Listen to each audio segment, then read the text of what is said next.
How was the weather like? So it wasn't like too hot. Oh, up in Darwin. Yeah. So what you meant just now. No, now it's good, but Darwin is like hot hell, no, isn't it? Darwin was hot. I was wearing singlets and certainly taking off my shantak when I was in the house. And just wearing, So you weren't going to sleep wearing a shantab?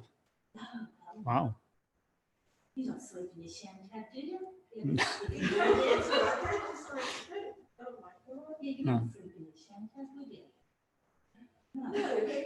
No. I just thought of kind of starting a meaningful conversation. You started. I know. And so the Alicia, she's in Chicago. It would be about 10 o'clock there for her. 11. I know she's really committed to being a part of our group. Is it like 16, 17 hours different? Yeah. Holy moly.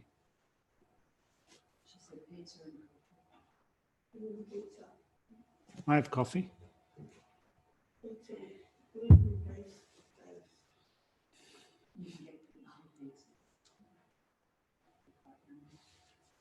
Well, gluten-free cakes are normally better than the others. Just kind of lifting your spirit up. Sorry? I'm working on it.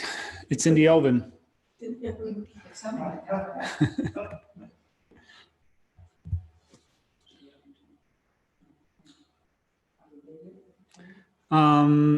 In 30 seconds.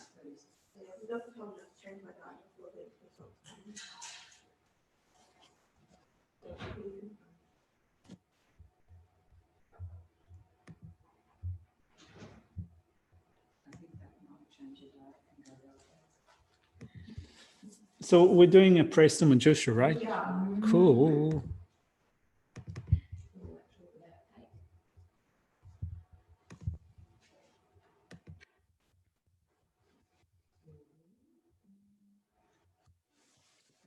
To my Guru, protector Manjushri, who holds as his heart scriptural text embodied for his in all things as they are. Shines forth as the sun, unclouded by defilements or traces of ignorance, who teaches in 60 ways with a patient love of Father for his only Son. All creatures caught in the prison of samsara, confused in the darkness of their ignorance, overwhelmed by their suffering.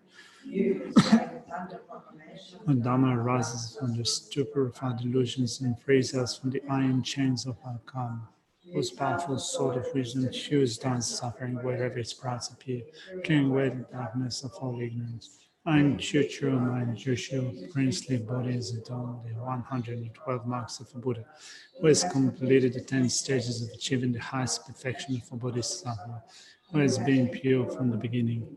O man Joshua, loving one with the brilliance of your wisdom, illuminate the darkness and closing my mind, enlighten my intelligence, the wisdom of my gain into the Buddha's words and the texts that explain them.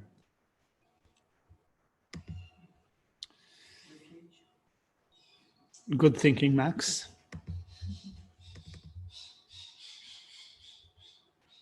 Refuge until I'm enlightened to the Buddha, the Dhamma, and the highest assembly, from the accumulations that I accumulate by listening to the teaching, to be able to benefit all sentient beings. I go for refuge until I'm enlightened to the Buddha, the Dhamma, and the highest assembly. The accumulations that I accumulate by listening to the teachings, and I attain the state of a Buddha to be able to benefit all sentient beings. I go for refuge until I'm enlightened to the Buddha, the Dhamma, the highest assembly. For the accumulations, may I attain the state of a Buddha to be able to benefit all sentient beings.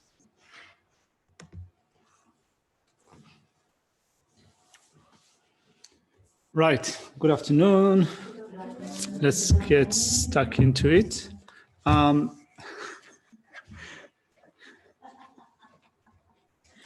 was all back in school again. Yeah, back to school again.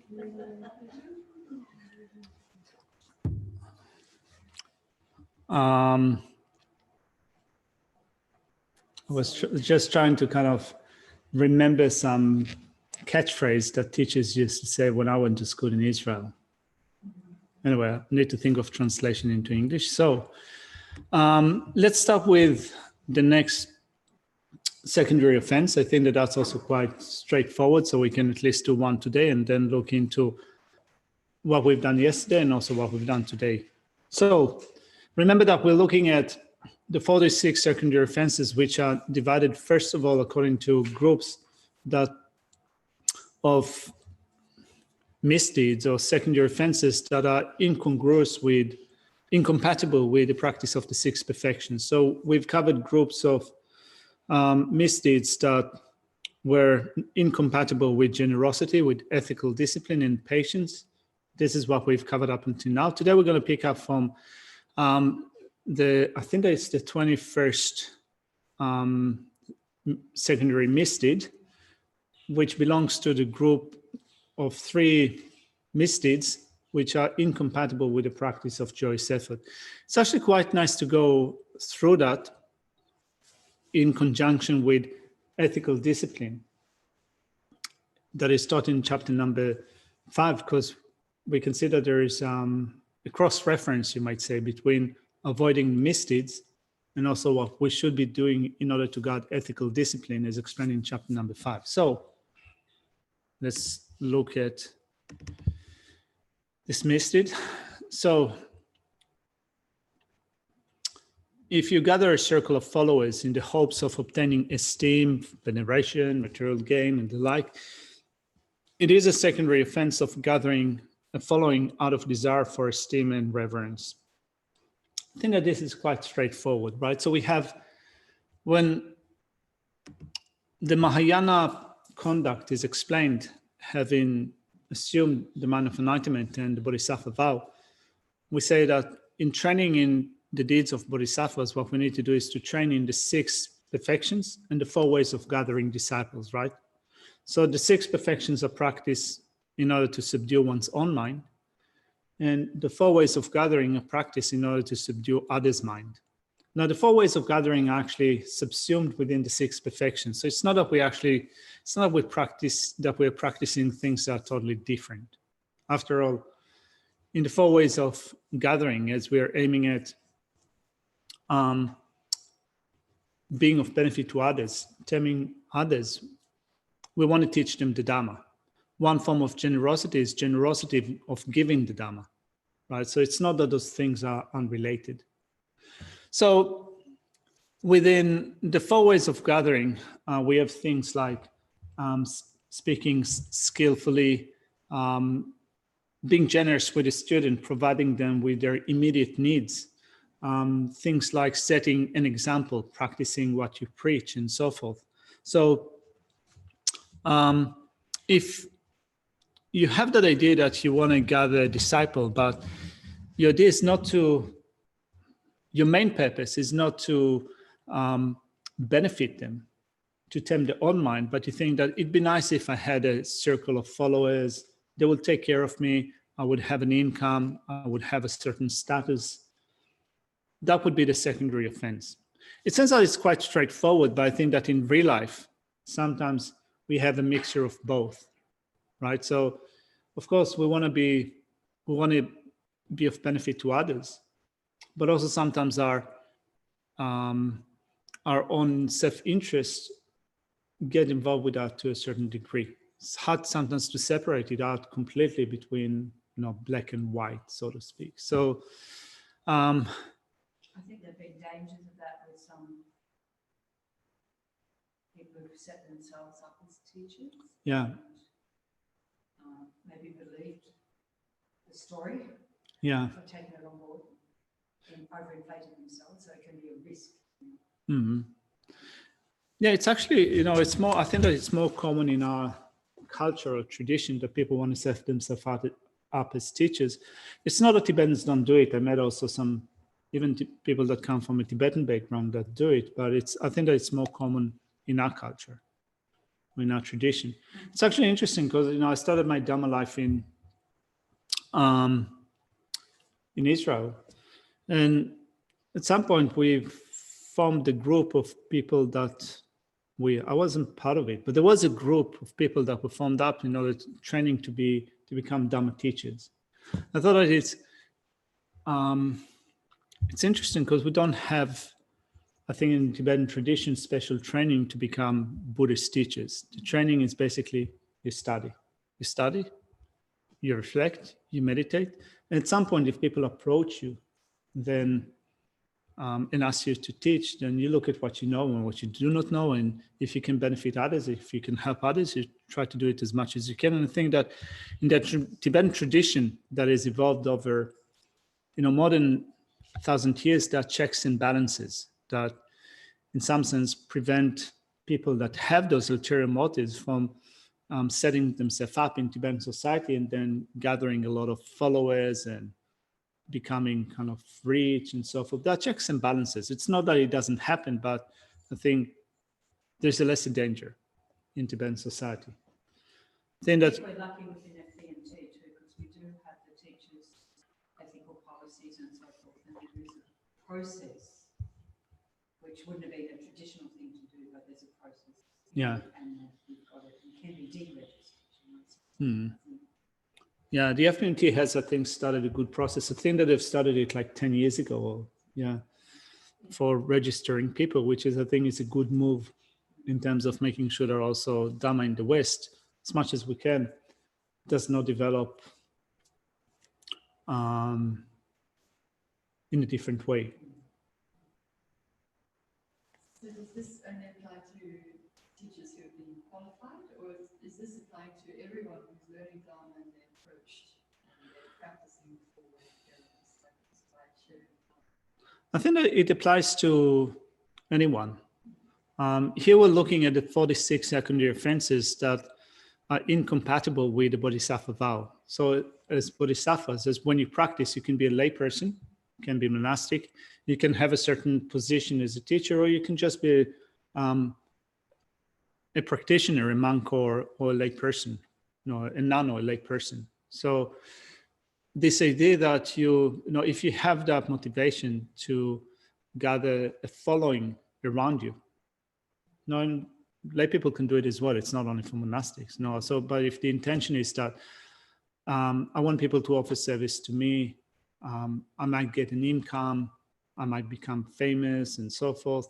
That is the secondary offense that is discussed here. So basically, I think that when we think about it in terms of the Bodhisattva vow, which is aiming at the welfare of others, the benefit of others, cherishing others, any other attitude that is concerned about one's own welfare is an attitude of self-cherishing. So promoting something that is involved with your own self-cherishing would be considered a secondary offense. And I guess that's where the perseverance comes in, is that it takes effort to gather a group of people to practice, to be, to say, let's do this. And so it's just really making sure that you do it with the correct motivation. Yeah. That your energy is with the correct motivation and not just because you can gather a group of people together. Yeah, the nature of joyous effort is delighting in virtue, and also here in the Mahayana perspective, you can say, and also the virtue, being delighted about working for the sake of others. So it's delighting in the virtues that you are all getting together to practice Dharma, not in delighting in your virtue that you have done this. Or, it's delighting in being for the benefit of others, being enthused about it rather than being enthused about what do I get out of it. Yes. Yeah. But, it seems that you can just as well say that it has some things which are incompatible with ethical discipline, right? So if you think of the ethical discipline of a bodhisattva, it should also be ethical discipline of working for the sake of others. So I think that if you want to gather following so that people will attend you, will give you money, possessions, other rewards, you'll be famous and so forth, it's probably also transgressing some form of ethical discipline of working for the sake of others. I mean, this is kind of just my speaking while thinking about it, but we can. Concern, so it's not, it's contradictory to progressing on the. Yeah. Or any first. All right. We've covered one. I think that's quite straightforward. Let's go back to the text unless you have any questions about it.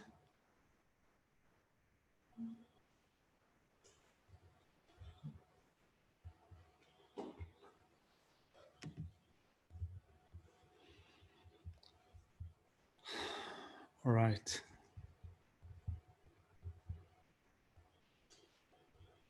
I'm looking for this.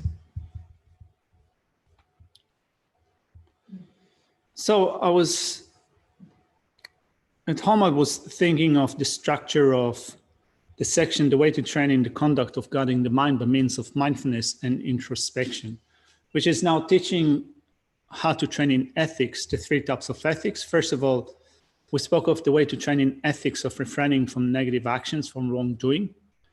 And now we are looking, today we started the way to train in the ethics of gathering virtuous dhammas. Now, according to the discussion that we had in Geshe-la's session, which is also echoed here in the outline, the main thing that prevents us from practicing ethics of gathering virtuous dhammas is attachment to the body. So we have a discourse on how to meditate on the uncleanliness of the body. It's not the only point, by the way, in the text that we're going to look at the uncleanliness of the body. Later on, when we will look at chapter number 8, that explains how to develop concentration. First of all, in order to develop concentration, to develop calm abiding, we need to reduce the attachment that we have to different things, including the attachment that we have to the body. That is also a factor that hinders the cultivation of concentration, of calm abiding. So there is also, in chapter number 8, there are also quite a few verses that explain how to meditate on the uncleanliness of the body, what you say in chanting grounds and so forth. So it's not the only point that we will talk about it. But I wanted to bring it up because I wanted to speak about it because it seems that it is clearly the case that the main hindrance for the way to train in the ethics of gathering virtuous dhammas is the attachment that we have to the body. So it made me think about what would be then the hindrance of training in the ethics of refraining from negative actions. First of all, ethics of refraining from negative actions is also related to vows that we have. So it is sometimes called ethics of restraint. So we want to avoid negative actions. We develop ethics of restraint. We want to restrain from things which are incompatible with the vows that we have.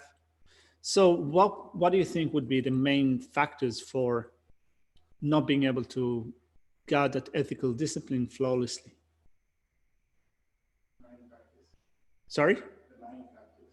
Yeah, main factors. You know, there could be a few factors, not only one.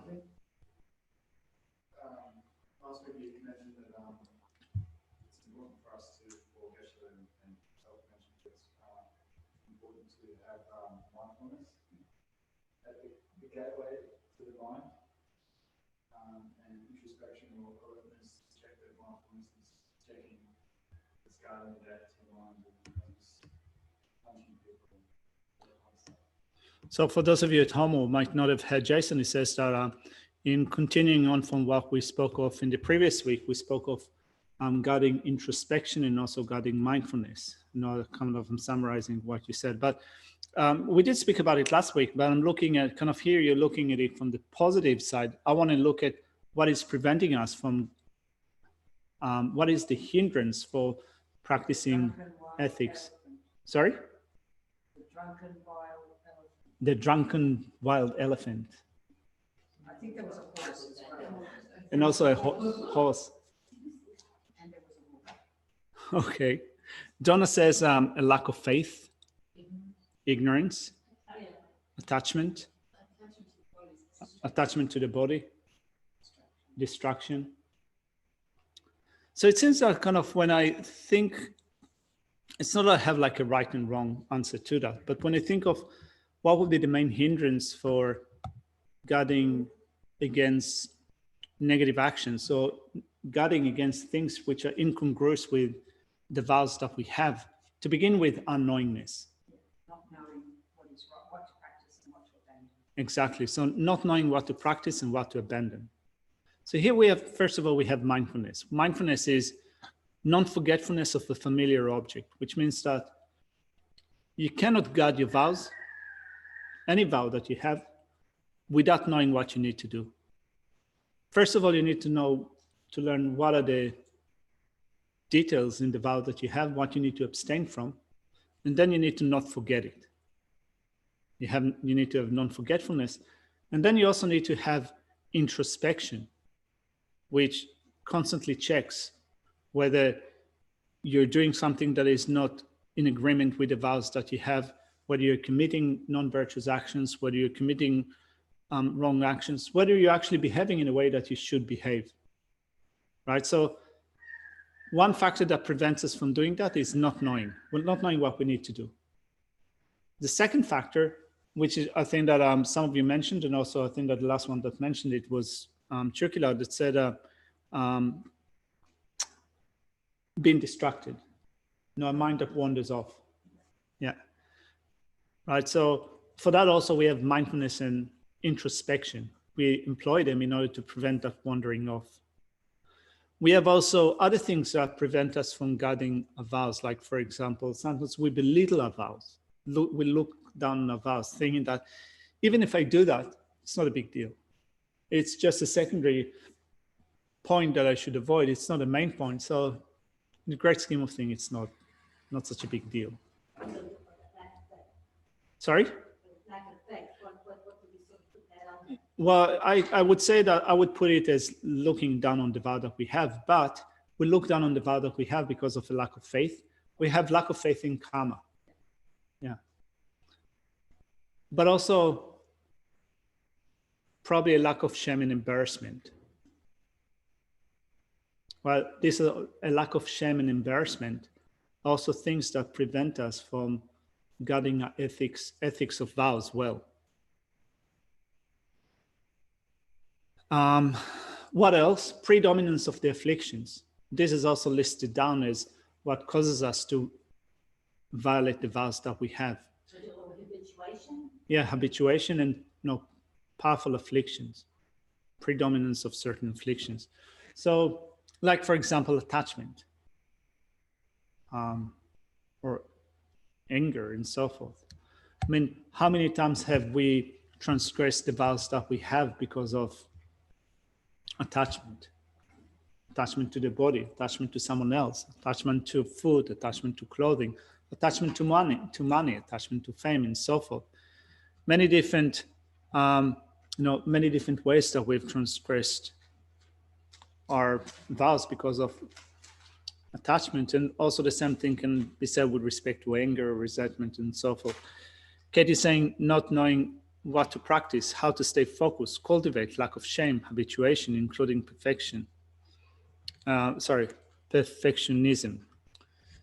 Yeah, so all of those different things, I think what we mentioned up until now, there are factors that prevent us from practicing ethics of abstaining from wrongdoings, from negativity. So then, looking again at the structure of this section, we spoke of making effort to purify the conduct of the three doors. So the first section was examining the conduct of body and speech, which I thought that, when I thought about it at home, particularly when we think of, for example, a praktimoksha vow. A praktimoksha vows are mainly focusing on the physical and verbal level, either as monastics, but also as lay people, right?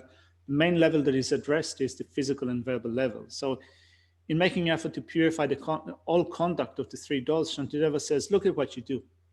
Make sure that you're behaving in a way that is mindful, but also with introspection, right? A general presentation of how to look, what to do when you're fatigued, what to do when you're in the presence of others, what to do when resting, and so forth. Then it says, you also need to examine the conduct of the mind, making sure that in your mind you sustain virtue. You become focused. You don't allow the mind to be all over the place, all over the shop. You make it become single pointed, but also on virtue. And also you look at what is permitted and what is prohibited. So all of that is explained with respect to being able to conduct yourself in a positive way, in a virtuous way. But also together with that, it says you need to guard against all deterioration. So thinking about vows that we have, vows, commitment, and so forth, when we have non-virtuous states of mind, non-virtuous ways of thinking coming up, these are the things that will cause us to act in a way that is negative. So yesterday we started in using Kempo Kumpel's commentary. We started to look at the list of 27 gates for mistaken conduct. So they were explained from, I think, verse 46, 47, 48, and so forth. 47, I think, mainly. So there's a list of 27 things. And he also said that you need to guard against deterioration in the training of the mind. And here he speaks about developing certain virtuous states of mind. So he says that on one hand, you need to guard against 27 types of things that will cause you to act in a negative way. On the other hand, it says that you need to be focused on virtue. And in order to sustain that virtue, those are the factors that you need to develop. So let's look at them. I think that we've covered yesterday a few of them. So again, we think about it in terms of cultivating ethics that will help us to guard the vows that we have, that will abstain from things that are incongruous with the vows that we have. So let's look at a list of 27 things. Where are you, dear list? It's not this, sorry. Just a second. There it is. Right.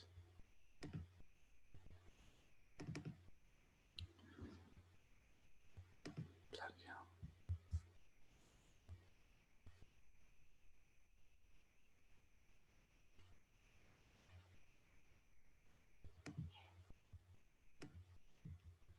Sorry, I have some technical deficiencies here.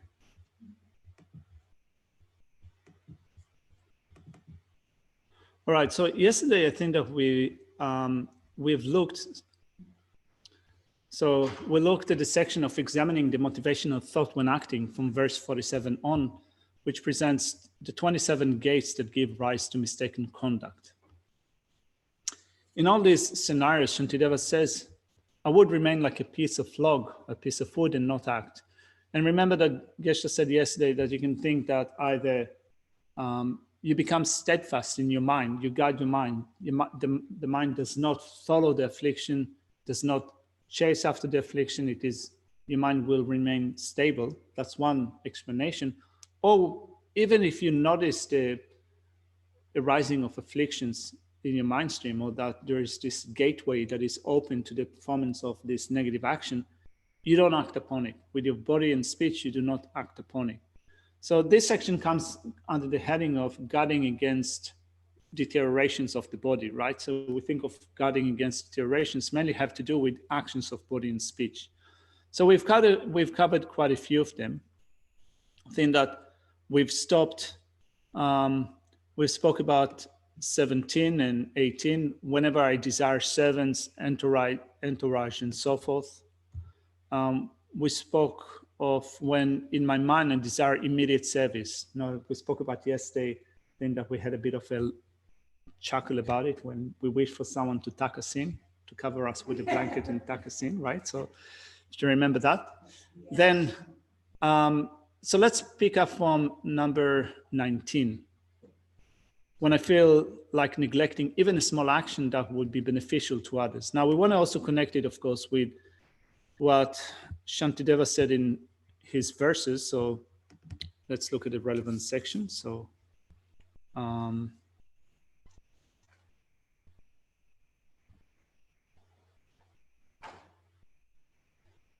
So verse 52. Whenever I have the mind wishing to neglect the welfare of others and to pursue my own welfare. So we have two, you can say, gateways of mistaken conduct here. So Kempo Kumpe says that with respect to having the mind that wishes to neglect the welfare of others, it's not to simply completely disregard them. It's rather that when you look at even small things that you can do for the sake of others, it can help them out in a certain way. It can be, you can nurse them, you can help them physically, you can say something that is helpful, and you disregard the small actions, then you're neglecting the welfare of others. So it doesn't have to be big. It could be also just in things that are smaller. Jason? That's from a context that I think you assess that you can help them, but that's not listening to you. You've got to be careful also not to like say, oh, we shouldn't do this thing, you know, and instead of it all done, just it makes it worse. So sorry, don't understand your context that you don't completely understand the context that you. Saying that, you know, it's an offense if we don't tell people to change their ways on a particular way. But you still need to do that. All right, so you're saying that it's also, you know, if there are ways that you can improve the way that other people behave, but you hold back, you don't say anything, you don't point it out to them. Yeah, but if you do point it out, like what I was saying, you've got to be careful to point it out if you're not, it's not obvious or something. That means you've got to be skillful. Yeah, I think that we spoke also, we spoke a few days ago about one of the secondary offense. We spoke about one of the secondary offenses that says that when there's a certain scenario where others need to be pointed out, their faults, or, you know, the text actually says that we need to be severely punished. Or you can just say that when there needs to be you need to be quite firm with them to point out their fault, but you hold back because you think that they're not going to like it or they're not going to like me and so forth. It is the fault of not doing enough for the sake of others. Right, so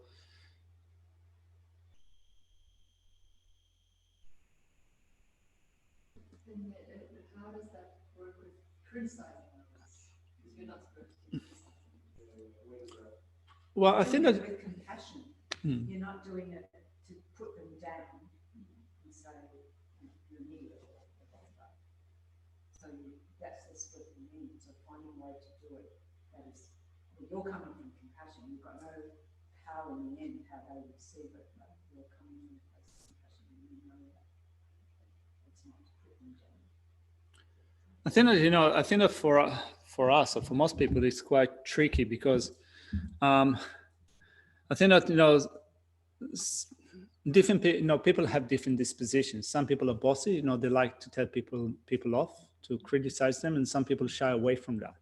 So first of all, it depends upon, I think, one's personal, I think, disposition. But also, in pointing out somebody else's fault, you need to do it skillfully. You need to have the right motivation, as Shukida said. You know, you need to do it motivated by compassion, but also you need to be skillful. You need to know whether they're going to listen to what you say or whether they're going to kick back. You know, whether they're going to actually turn on you, not listen to what you say at all by turning you. So you need to also assess the situation to see if you can penetrate the person, if they trust you. Yeah, so I think that's how you understand, how that could be understood, looking at the context. You know, it's hard to speak about it just in general. You need to look at case-by-case scenario and to see how do you behave, how do you approach a certain situation. But in general, if there is a situation where you can address a certain point, there's a need to address a certain point, and you don't do it because you think that they're not going to like me. They're not going to be happy with what I say. That would be the way in which you incur that secondary offense. So it's mainly being concerned about yourself rather than being concerned about others. How about if you recognize the situation, like you bringing it up will cause a conflict?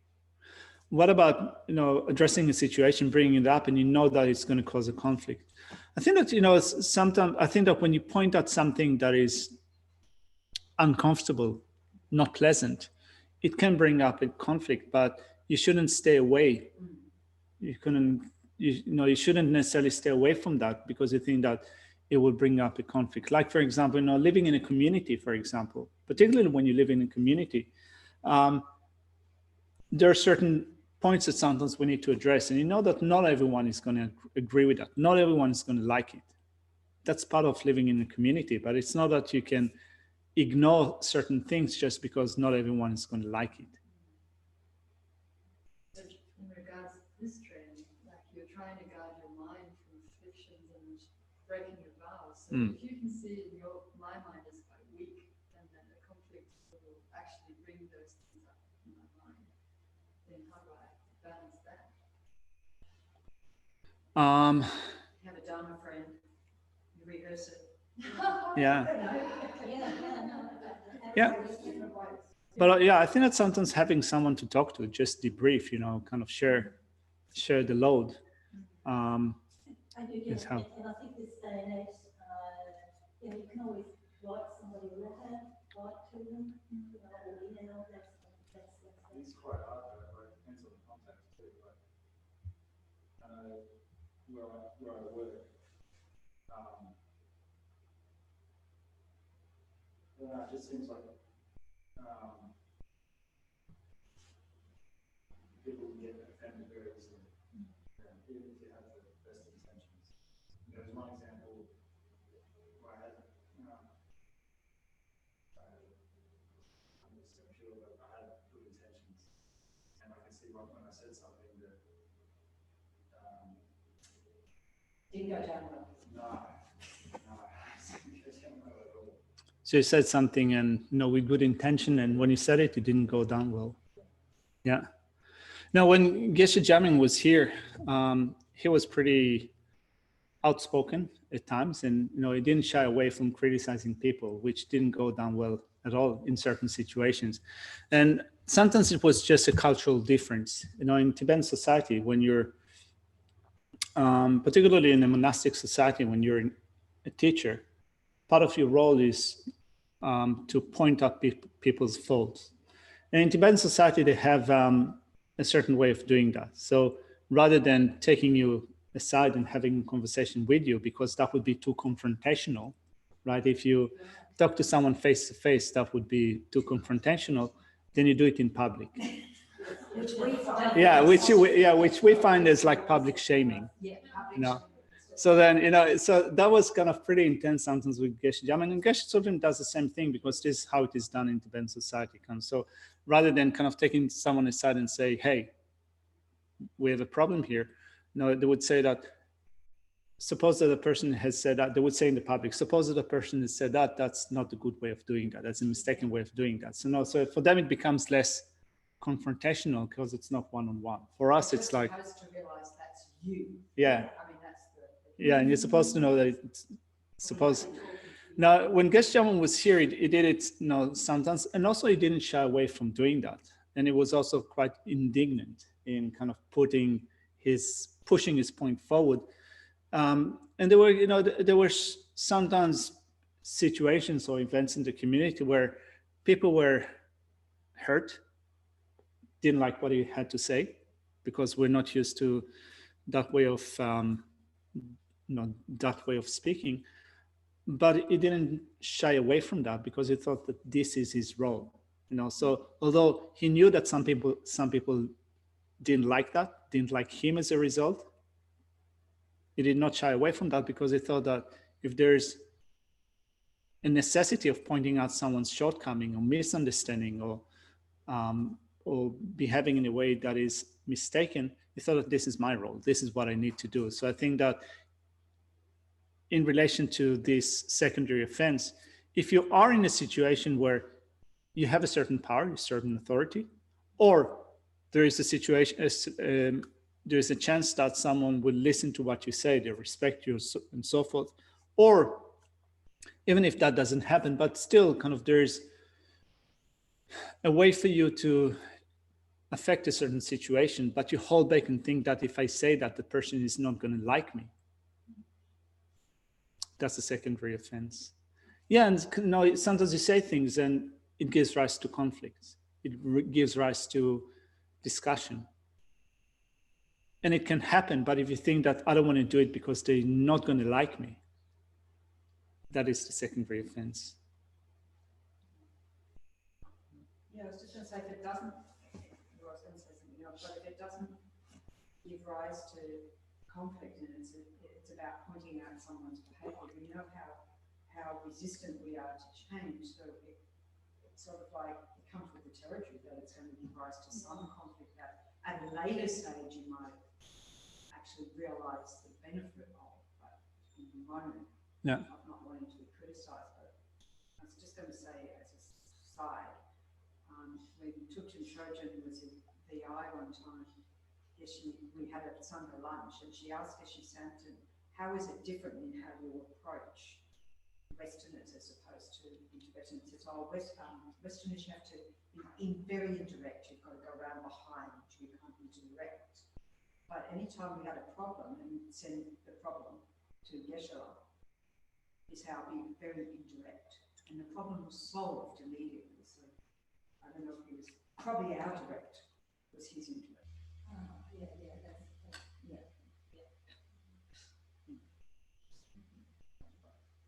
It's interesting, I think it's also a willingness to speak your truth, or to speak the way that you feel is right according to your learnings, with Buddhists here following the vows and stuff. So it's speaking your truth with the understanding of the vows.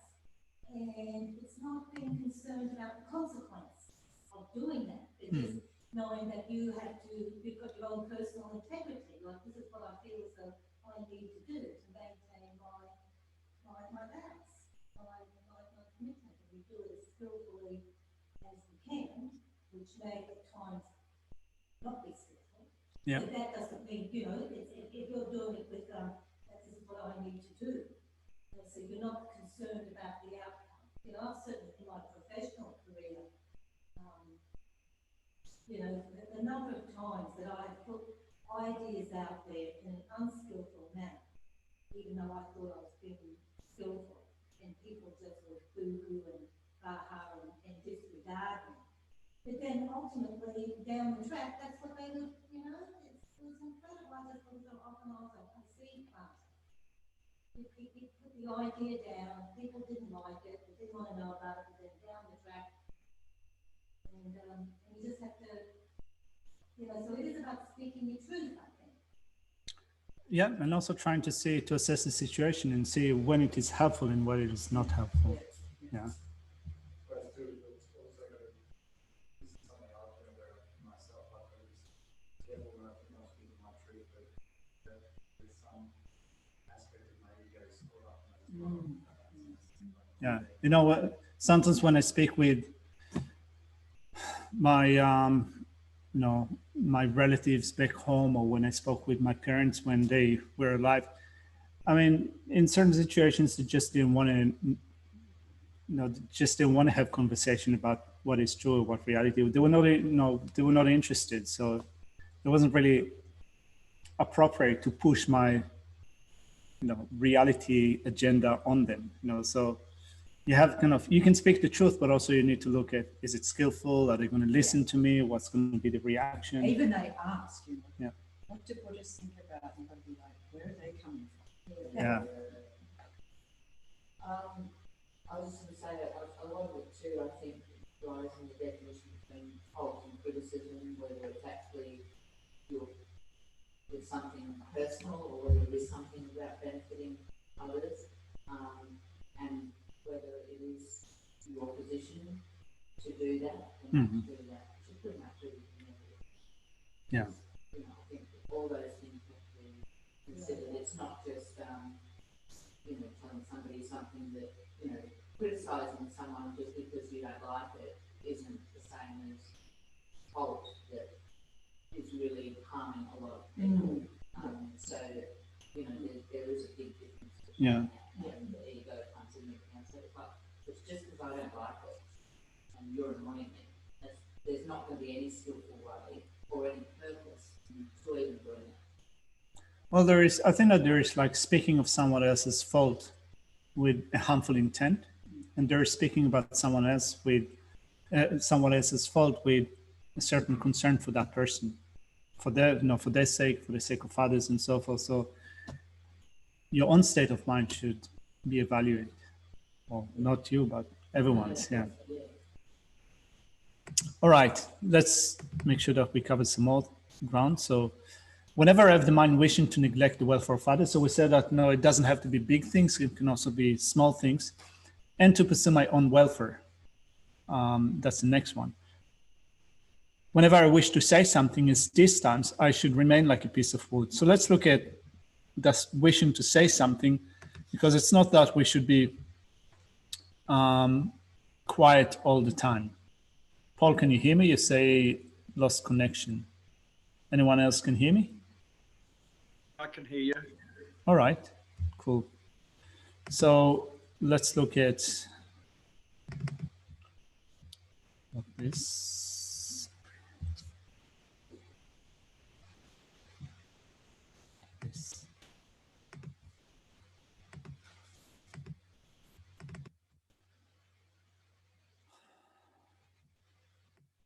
So when I desire to pursue my own personal welfare, or when a thought or wish to speak arises.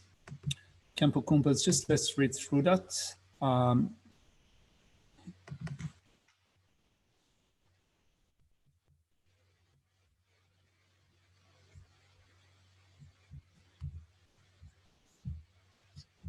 Sorry.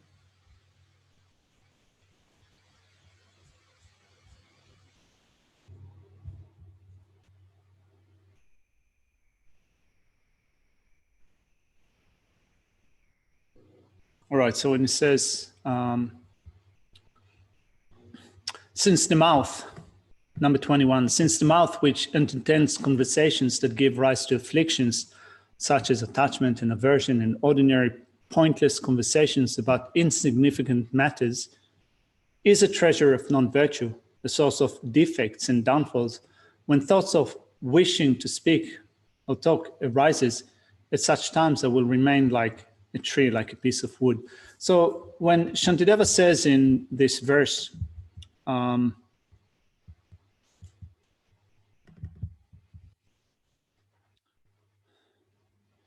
whenever I have the mind wishing to say something, I should remain like a piece of wood. You understand it like whenever I have a wish to get involved in idless chatter, the fourth non-virtue of speech, I should remain like a piece of wood. Then next, it says, whenever impatience, laziness, fear, and likewise senseless or the talking of nonsense and thoughts of partiality arise, at this time too, I should remain like a piece of wood. So let's go through that quickly. In my translation, Carson, it says, if motivated by such thoughts, a wish to say something occurs. Because is this verse 52 you're talking about here? 53, I think. Let's see. 52. Oh, well, it says shamelessness or the desire to talk. Yeah, 53. Yeah, I'm now looking at verse 53. Previously, I looked at verse 52. So wishing to say something in verse 52 is referring to wishing to speak about something that is not really important. Senseless chatter. Pursuing your own welfare alone. Sorry? Like translation, it says, and the desire to pursue my welfare alone. And then it's got, if, in brackets, motivated by such thoughts, I wish to say something occurs. At these times, I should remain like a piece of wood. That refers to the previous action. Let's sorry. Let's look at 52, 53. So 52 says in the other translation, when casting aside the welfare of others and desiring one's selfish aims and having the mind wishing to speak, at these times remain like a piece of wood. When one considers the welfare of self and others and one casts aside the welfare of others, when one wishes to work only for one's own welfare and has a mind wishing to speak, such a person should remain like a piece of wood. So having a mind that is wishing to speak here is understood in the other commentary to be when you have a wish to engage in senseless chatter. Now, because sometimes you can talk about things that are meaningful. Now, you can have a meaningful conversation with a Dhamma friends or meaningful conversations with your family. It reminds me that we've done, many years ago, we've done an approximation retreat, the Yamantaka approximation retreat, and we wanted to do most of it in silence. And there was one guy that was like a constant chatterbox. He couldn't shut up, basically. So, Me, was it? sorry? I'm just joking. I just said, or was that me, was it? No, actually, did you do it? Did you do a Yamantaka retreat with us? No, I'm thinking of, I did, the last retreat I did, which was a silent one, was it was in February this year with Glenn Svensson, and I was pretty well behaved in that one, I think. Okay, good to know that you can well behave. Anyway, so there was this guy that was just kind of, he was talking constantly, and someone pointed out to him one day that kind of, we're supposed to be in silence. And he said, what's the problem? I only talk about Dhamma. So anyway, Olaf is asking, where can we find a copy of Khenpo Kumpun's commentary? I think that Avis posted an answer. Thank you. So let's go back to the commentary. So, sorry.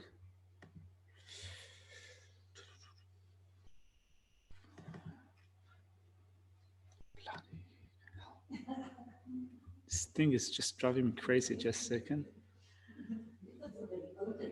Sorry? I know.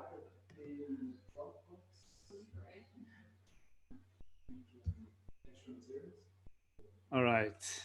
There it is. Sorry. All right. So when I'm being impatient, that's what I did now. When being impatient, being unable to tolerate suffering. When being lazy, we should also check our mind to see if we are lazy.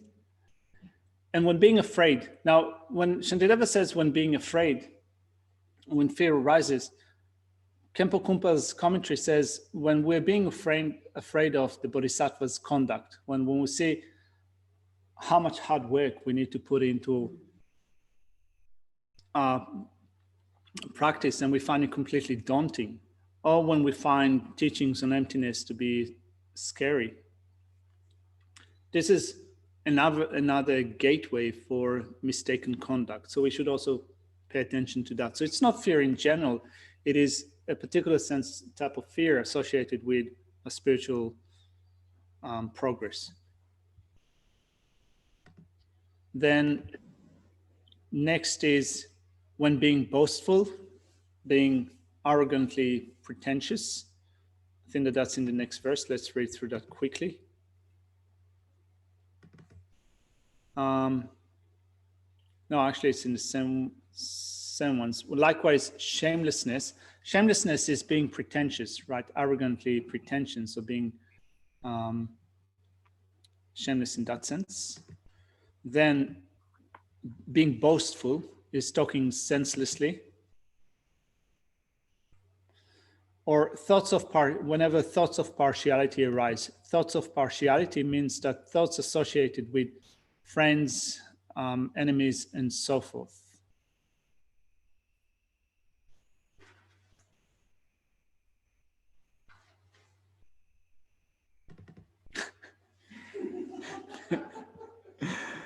When being biased with attachment to those in my group, in my camp, right? So those are the 27 gates for mistaken conduct, that if we want to guard against misdeeds, against the vow, if we want to guard the vows that we have, as Khenpo Kumpa said before, memorize that. Memorize that, become aware of that so that you can inspect your behavior. It's quite hard, isn't it? There are quite a lot of things that we need to not only learn, but also we need to have non-forgetfulness. We need to remember them with mindfulness. So that's the 27 things. Now it says also in Kempo Kumpa's Excuse me. What verse do those 27 gates start at? 47, Okay, thank you. starts in verse 47. 47 to 54. Yeah. And then it says in terms of the antidote, there are 9 points of practicing virtue. Now, when it says that there are 9 points of practicing virtue, it says in Kempo Kumpa's presentation, it says that they are practiced through becoming knowledgeable about what is to be done at the beginning, middle, and end. Now, it's quite interesting because when we look at the outline that is drawn from the other commentary, Gyatso Dhammarincha's commentary, it speaks of guarding against deterioration in the training of the mind, and it starts to speak about antidotes. Guarding by means of individual antidotes, the common antidotes, the way to apply oneself to cultivating the antidote. So before we look into that, when we think of antidote, I think that the thing that springs to mind often is meditating on loving kindness is the antidote to anger. Meditating on the unattractive aspects of the object is an antidote to attachment. Now we think of antidotes like that.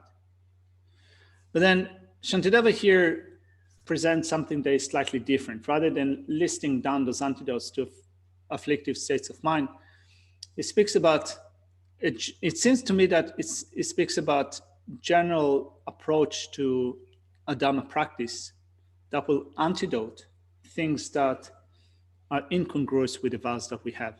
So it says that basically, as we said before, in order to be able to guard the vows that we have, we need to have knowledge. We need to know what to guard against. We need to know what is it that we need to protect. So Kempo Kumpa says that based on, first of all, becoming knowledgeable about what you need to do, then let's look at what Shantideva says. In verse 55, it says, being very resolute and faithful. So you need to be resolute, to be certain about the Dhamma. And that is done on the basis of having studied before, having developed knowledge of what you need to do in the middle, in the beginning, middle, and end. So you become resolute, you become certain. The second, that's the first virtue that you need to adopt. The second one is being faithful. Now, faithful is explained in Gyatso Dhammarincha's commentaries, faithful in the 3 jewels. You need to have faith in what you need to do and also to have faith in what you need to discard, which means that based upon the knowledge that you develop, you also need to have faith that your practice is the right practice, to have faith in your own practice, be certain about it, but also to have faith in the 3 jewels. Then you need to be steady. Let's look at. What, of mind? So to be steady is explained in the commentary to be firmly resolute to perform your practice without allowing interfering circumstances to arise. Without getting sidetracked. Let's look if we can. Let's look at what Kempo Kumpa's commentary says. So it says, you need to be firm in your commitment, being committed to accomplish the Dhamma. One will not fall under the power of circumstances such as lack of food, sickness, and the like. So you become not only certain, not only you have faith and trust in the Dhamma, in your practice, you also don't allow other circumstances that arise to interfere with that. You become stable. No matter what happens, I will not give up my practice. Even if I have to get by on less, even if I have less food and so forth, I will still continue with my practice. So it's about enduring hardship. Yeah, it's about, steady, about being able to endure hardship. Yeah, I think that you can say that. Then he also says, Shantideva, steady, respectful. So respectful and polite, let's look at that.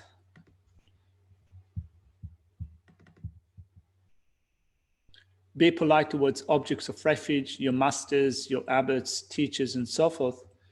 And you also need to have a sense of shame that abstains from wrongdoing on your account, which means that thinking that I'm Buddhist, I'm a Mahayana practitioner, I'm a vow holder, therefore I shouldn't behave in such a way, right? So this is sense of shame, avoiding misdeeds on account of yourself. Also, together with that, you have fear with regards to transgressing your trainings, transgressing your vows. So remember, that still comes under the banner of guarding ethics that abstains from wrongdoing. So that ethics of restraints, ethics of vows. So you fear the consequences of transgressing your trainings. In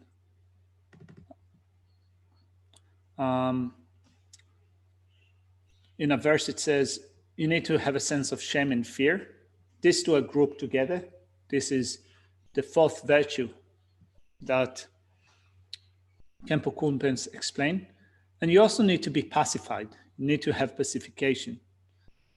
Pacification is explained by Khenpo Kumpels as making sure that your behavior is pacified, that you do not kind of constantly interact or influence with object of the senses.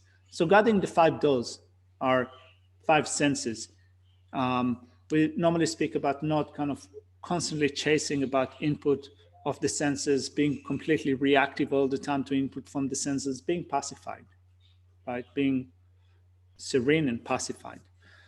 So that's the 5th one. Excuse me. Yeah. That sense of shame. Mm. I mean, in our culture, that's a loaded word, which I think That's a what? it's a loaded word, you know, in other words, thinking that it's your fault, having a sense of shame, it's something that women often feel in regard to men making unwanted advances to them and stuff like that they feel that they've asked for it somehow, that sense of shame and embarrassment just by being female. So that's what I mean by in our culture, it's loaded. So that's what's going through my head. Well, and I know that's not what we mean here. Yeah. So could you please? Well, when you look at the text on minor mental factors, shame and embarrassment are explained as 2 virtuous mental factors. So within the 11 virtuous mental factors, shame and embarrassment are virtues. Now, shame and embarrassment are also used in conversational language. So the import that they have in conversational language and the meaning that they have as shame and embarrassment as part of the 11 virtuous mental factors is slightly different. It's the same word, but the meaning is different. So also for us as Buddhists, when we think of adopting a sense of shame and adopting a sense of embarrassment, it's important to understand what the definition is of shame and embarrassment as part of the 11 virtuous mental factor to have the right idea about what is the type of shame and embarrassment that we should have. Like, for example, if you're ashamed of your body, it's not one of the virtuous mental factor. If you're embarrassed to be seen outside because you think that I'm not attractive enough, or other people will ridicule me, it is not one of the 11 virtuous mental factor. So when you develop shame and embarrassment as a Buddhist practice, then you think about it, I should abstain from negative actions, either taking myself as a reason because I'm a vow holder, I'm a Buddhist, I'm a student of that teacher, and therefore I shouldn't behave in that way. Or you think that if others would see me behaving in such a way, that would be embarrassing, or that would be disrespectful to the teachings of the Buddha and so forth, and therefore I should avoid that. So this is how we understand shame and embarrassment in a Buddhist context. So, Just a different label. Yeah, that makes sense. It's very specific. Yeah. That's what. yeah. I know. I realise that, Yeah. and that's what I'm trying to get my mind around. So it's not something you would use people outside of understanding the meaning here. Yeah. Like you wouldn't say that. No, that's Yeah. right. But I'm just trying to think that when I'm around Geshe and my seniors, what is the thought that needs to be going through my mind to be expressing this virtuous action, virtuous thinking of shame. How am I thinking? Just, how are you thinking? Well, like for example, when you're in the presence of your teachers or your Dharma friends, then you need to think that, or we need to think in general, not only you, but we need to think that if, for example, let's say that I hang out with others, with my friends here from the center, and then I take something that was not given to me. So I should think that this is something that I shouldn't do because I'm a monk to begin with. That's a sense of shame. Or you think that I can think when I'm hanging out with my friends here in the community, and then they see me taking stuff that was not offered to me, that was not given to me, it would be embarrassing. And therefore I should not do that. That's embarrassment. So the shame is even on your own. Yeah. Even on your own. This would go against my ethics. This would go against my commitment to my vows. Yes, so Yeah. this is shame and embarrassment specifically in relation to our Over vows time. in our Buddhist text. It's not only a vows, it's just also with respect to being Buddhist in general. Like, for example, suppose that even when you're a layperson and all your friends know that you're kind of being Buddhist and practicing Buddhism for a long time, and then one day you go on like a massive tirade, like throw a massive tantrum, and then your friends, your non-Buddhist friends, says, "Hey, what's going on with that person?" They're like, "They should be Buddhist, they should be compassionate, they should be patient and so forth. But look at the way that they're behaving." So as Buddhists, you might think that I should actually have a sense of embarrassment. I should make sure that I behave in a way that will not be criticized by others. I should avoid those behaviors that would, in some sense, would reflect badly on the community. I think it fits in with not bringing Buddhism into ill repute or Yeah. people see it as unattractive or unethical. I remember that not long in the first or second year of being here, I had a massive fallout with someone, and we ended up screaming at each other for like 3 or 4 days, like back and forth. Like it was totally hateful. Totally hateful. And then after some time, after kind of that kind of powerful, hateful vibe went away, I thought to myself, like, how did we get to kind of behave like that as Buddhists? It's like you live at a Buddhist center, we have common goal, we hold common values, and still we end up kind of behaving in a way that is totally contrary, and totally kind of useless. Embarrassing. I did feel like, after some time I did feel deeply embarrassed. Not only embarrassed, but also ashamed, you could say. But that's, in a very Buddhist context. So it doesn't have to be with low self-esteem or putting yourself down. It's more like looking at the type of behavior that you want to carry, to abstain from negative actions, and to either with respect to yourself or to abstain from negative actions in relation to others. Anyway, time is up. So we take them now. Thank you. Thank you. Thank you. So it's okay. You have good questions. May I quickly become Guru Lord Buddha and lead each and every sentient being to his enlightened realm because of his merits. The supreme jewel Bodhisattva, which has not arisen, rise and grow, which has arisen, never diminished, but increased more and more. In this land encircled by snowy mountains, you are the source of all happiness and good, all powerful generative, Yatso. Please remain until samsara ends. You uphold the subdued sustaining, preserving, spreading nothing, who masterfully accomplishes magnificent prayers honoring the three jewels, protecting of myself and others, the disciples, please live long. Thank you. Thank you, Jackie. See you tomorrow. See you tomorrow. Don't forget tomorrow, we got another day. We got to walk the plank. Anyway. Thank you. Thank you. You're dreaming.